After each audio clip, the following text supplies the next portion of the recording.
Bonsoir et bienvenue dans votre édition locale. Et l'on reparle de l'antenne d'Ozit en Aveyron. Cette antenne de téléphonie qui doit combler une zone d'ombre autour du village fait l'objet d'une polémique entre les pour et les contre depuis plusieurs mois. Le positionnement de l'ouvrage est contesté. Aujourd'hui, des experts géomètres ont tenté de trouver un accord amiable, sans succès. Rouzana Vanissian et Véronique Galli.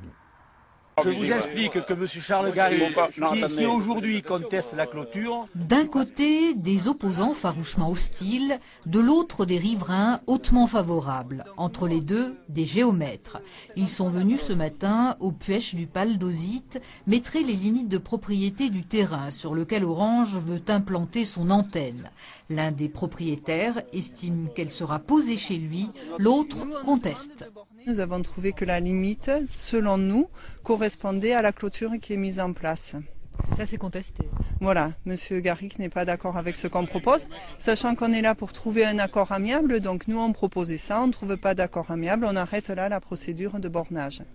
Un épisode de plus dans la guerre que se livrent depuis plusieurs mois les habitants d'Ozit, partagés entre les problèmes de réception des téléphones portables et le principe de précaution. C'est quoi qui vous gêne dans cette situation-là?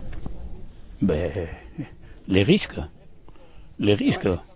Et même quand on s'entend dire que si la mettent, les biens sont évalués d'au moins 30 ou 40%. Toute la vallée a besoin que les portables passent.